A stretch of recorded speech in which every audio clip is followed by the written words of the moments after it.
Merci de prendre le rendez-vous de l'actualité sur Speedline TV. Mesdames et messieurs, bonsoir et bienvenue dans ce journal.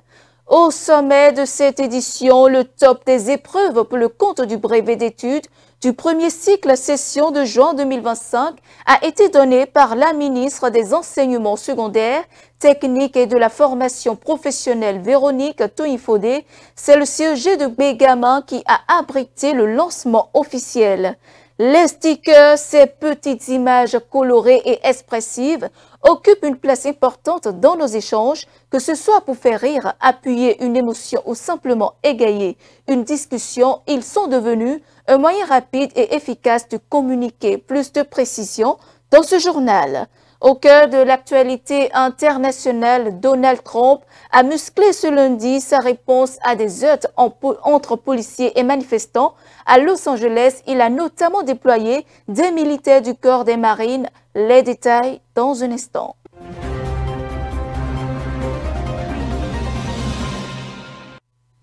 À nouveau, bonsoir. Les épreuves écrites du brevet d'études du premier cycle, session de juin 2025, ont démarré ce mardi sur toute l'étendue du territoire national. La cérémonie officielle de lancement s'est déroulée au CEG Gbegama à Cotonou en présence de la ministre des Enseignements secondaires, techniques et de la formation professionnelle, Véronique Tognifodé, accompagnée d'une importante délégation. Le reportage. Ils sont au total 128 848 candidats, dont 49,83% de filles, à prendre part aux épreuves écrites du BEPC 2025. Les compositions ont lieu dans 215 centres d'examen à travers le pays. C'est le collège d'enseignement général de Gbegama à Cotonou qui a abrité le lancement officiel des épreuves de cet examen. Le BEPC 2025 est désormais lancé dans les 221 centres de composition de notre pays. Et je voudrais saisir cette occasion pour adresser encore quelques mots d'encouragement et de confiance depuis le CEG Gbegama. Grâce aux réformes du gouvernement du président Patrice Talon, les enseignants ont été mobilisés, encadrés, les programmes ont été achevés à temps et surtout il y a eu un suivi pédagogique rigoureux, méthodique à travers 9 revues de performance pédagogique. Donc aux candidats, je voudrais leur dire d'aborder les épreuves avec sérénité et concentration. Ayez confiance en vous, aux chefs centres, aux examinateurs.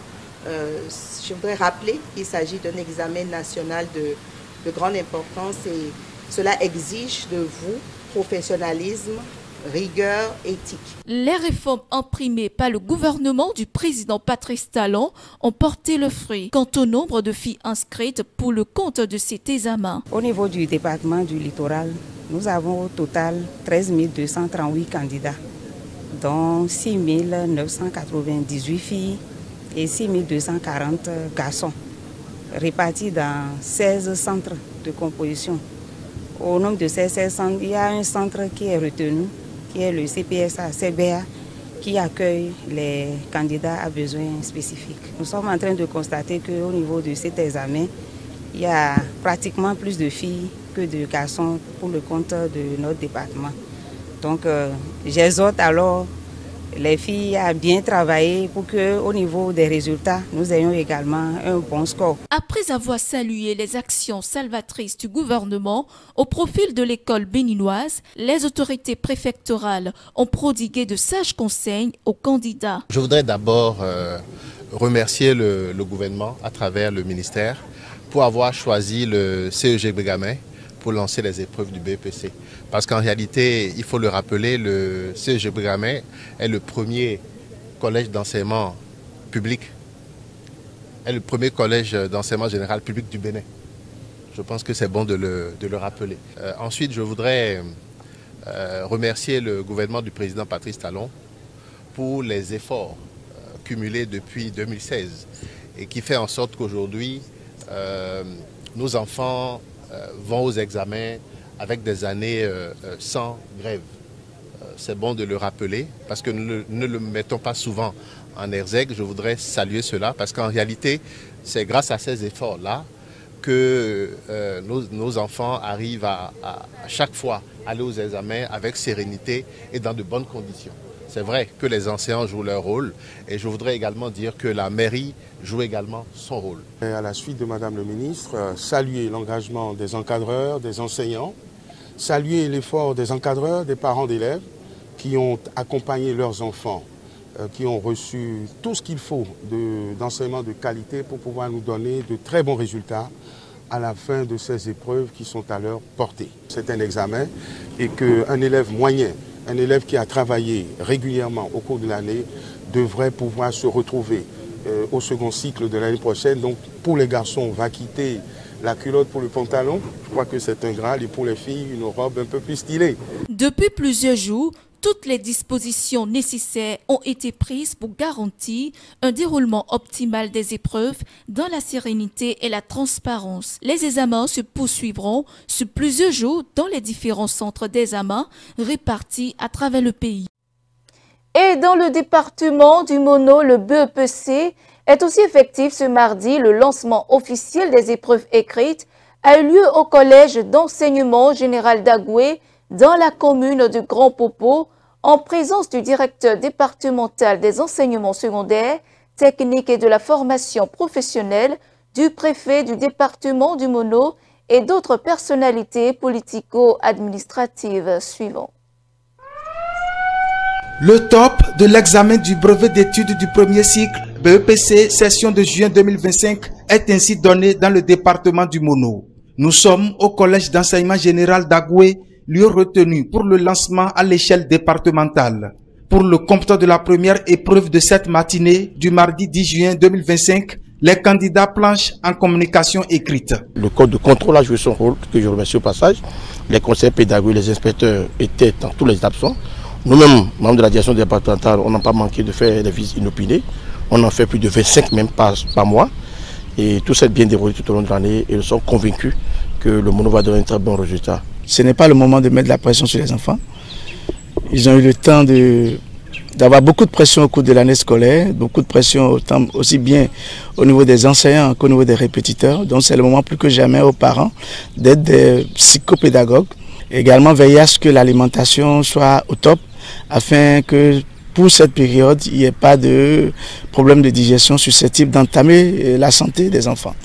Enfin, je voudrais également saluer le corps enseignant et les remercier pour tout l'encadrement donné aux enfants et prier ces acteurs, surtout ces enfants, à ce que le département du Mono puisse sortir de ces examens avec les meilleures notes au plan national. Ils auront également à composer en PCT et en langue vivante 2, une réforme introduite par le gouvernement depuis l'année dernière et qui est à sa deuxième édition. C'est la deuxième édition, tout le monde compose en PCT pour ce BEPC 2025 également. Et espagnol et allemand deviennent des matières optionnelles selon le cas. Donc il y en a qui font espagnol, d'autres ne font pas.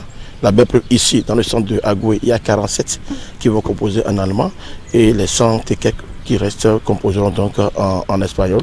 Puisque ici nous avons 225 candidats, dont 110 filles dans ce centre de Agoué. Quand nous passons dans les classes, à chaque fois on leur dit mais on vous a donné le bagage, si vous trichez, on va vous renvoyer. Donc la tricherie n'est pas au rendez-vous. Apprenez tel que vous avez commencé et continuez comme ça. Le choix porté sur Grand Popo pour lancer le BEPC à l'échelle départementale est un signal fort aux yeux du premier citoyen de la commune.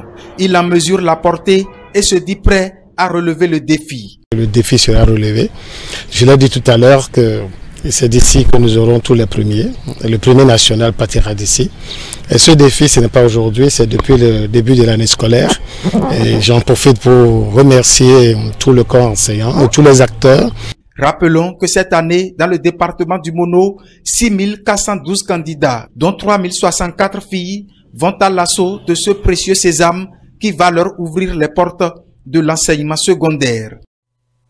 Dans le reste de l'actualité, dans nos échanges numériques quotidiens, les mots ne suffisent parfois plus à transmettre nos émotions ou notre humeur du moment. C'est dans ce contexte que les stickers ont trouvé leur place, véritable outil de communication visuelle Il apporte une touche d'originalité et de spontanéité à nos discussions, simples, expressifs et souvent amusants. Ils permettent de dire beaucoup sans écrire un mot. Suivons le reportage.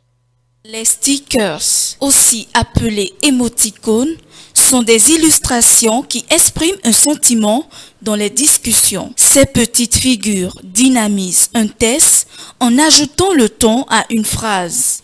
Ils contextualisent et permettent de mieux appréhender le sens. Petits, ludiques et attractifs, ils provoquent plus d'interaction. Les stickers, c'est en quelque sorte un moyen de s'exprimer.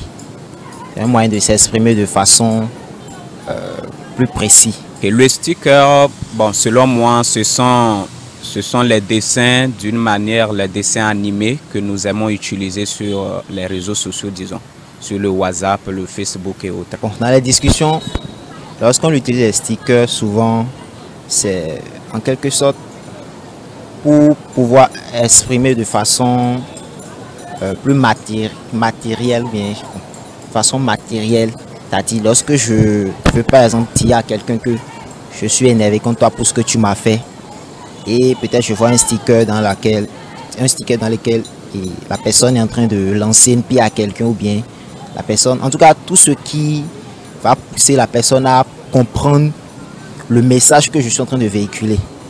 Donc pour moi les stickers c'est juste des moyens de communication qui vont permettre à mon interlocuteur de comprendre ce que je suis en train de lui faire comprendre. Je vois que les stickers, ça nous permet surtout d'économiser notre temps, de vite avancer, de vite faire la discussion que nous sommes en train de faire sans perdre assez du temps. Il y a des publications dans lesquelles on n'a pas... Les stickers nous aident juste pour vite exprimer nos sentiments suite à une publication. Supposons, surtout si ça concerne les discussions des jeunes, il y a certains trucs que bon, on devrait dire, mais on ne peut pas le dire en audio ou en écrivant là. On peut coder un peu la discussion à travers ces stickers-là. Ça me permet aussi de ne pas trop écrire les messages. Lorsque je suis dans une discussion et j'ai envie de passer un message à quelqu'un et je ne voudrais pas peut-être beaucoup écrire, je peux toutefois utiliser un sticker pour ne pas trop me mettre à parler, écrire des messages ou bien des messages vocaux pour pouvoir me fatiguer. Il n'y a pas cette décision dans laquelle moi je vais ne pas utiliser les stickers. Il n'y a pas ça. Les stickers en quelque sorte, je ne peux pas parce que même dans une discussion où il n'y a pas de stickers, bon, ça ennuie. Ça ennuie parce que déjà c'est déjà une habitude pour moi. C'est comme on le dit, l'habitude est une seconde nature. Ouais. Donc dans une discussion, déjà j'ai déjà pris l'habitude. Lorsque je veux parler à quelqu'un et je vois un sticker dans lequel bon, je vois une vidéo, une courte vidéo où il y a une action qui se produit. Bon, je peux toutefois prendre l'action là comme une illustration de ce que je veux faire comprendre à la personne. Donc pour moi les stickers, je pense que c'est vraiment utile. Parce que ça me permet beaucoup plus de mieux m'exprimer. Certains jeunes utilisant les réseaux sociaux font usage des stickers. Cet outil de communication facilite plus les échanges sur les canaux digitaux. En interactualité, malgré des avancées institutionnelles notables au Tchad, au Gabon, la stabilité de l'Afrique centrale reste menacée par les crises humanitaires, a alerté ce lundi un haut responsable onusien devant le Conseil de sécurité. Par visioconférence, le diplomate d'origine nigérienne a salué la fin de la transition politique au Tchad ainsi que les avancées au Gabon vers un retour à l'ordre constitutionnel. Le reportage. La situation humanitaire au Soudan prend une ampleur considérable. Près de 2/3 de la population a besoin d'une aide d'urgence selon le dernier bilan des Nations Unies. Des chiffres qui poussent de nombreux Soudanais à fuir vers le Tchad voisin. Le Tchad tente de fournir une aide humanitaire d'urgence supplémentaire pour répondre aux besoins des différentes localités. L'inaction de la communauté internationale risquerait de conduire à une aggravation de la situation humanitaire, d'autant que la poursuite du conflit au Soudan continue d'entraîner vers le Tchad un nombre de plus en plus important de nouveaux réfugiés. Le représentant spécial des Nations Unies pour l'Afrique centrale a également déclaré au Conseil de sécurité que la crise diplomatique et sécuritaire entre la République démocratique du Congo et le Rwanda pourrait déboucher sur une crise régionale. La crise diplomatique et sécuritaire entre la République démocratique du Congo et la République du Rwanda représente une menace sécuritaire importante pour la région et comporte le potentiel de se muer en une crise régionale. Mais en plus de ces crises sécuritaires, l'Afrique centrale est également confrontée à une crise humanitaire complexe qui ne cesse de s'aggraver. Avec près de 13 millions de personnes en situation de déplacés forcés, l'Afrique centrale est l'une des régions du monde les plus affectées par la crise humanitaire. Les États-Unis ont déclaré que des partenariats plus solides conduiraient à une paix et une stabilité accrue en Afrique centrale, tandis que la Russie a déclaré que les réformes dans le domaine financier permettraient de réorienter les fonds vers le développement de leurs économies et de leurs systèmes sociaux. La présidente de la Commission européenne, Ursula von der Leyen, a dévoilé ce lundi le premier pacte européen pour l'océan qui synthétise la vision européenne de la gouvernance de l'océan associée à des mesures stratégiques concrètes. Selon elle, le pacte est construit autour des objectifs. Le reportage. La présidente de la Commission européenne, Ursula von der Leyen, a annoncé un plan d'investissement d'1 milliard d'euros qui seront destinés à protéger les océans et à soutenir les communautés côtières et la pêche.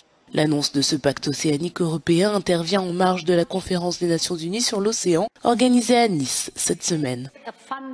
Il y a un manque de financement pour soutenir la conservation des océans, la science océanique et la pêche durable. C'est pourquoi, mes amis, je suis ravie, fière et reconnaissante d'annoncer aujourd'hui que l'Europe investit 1 milliard d'euros dans 50 projets à travers le monde.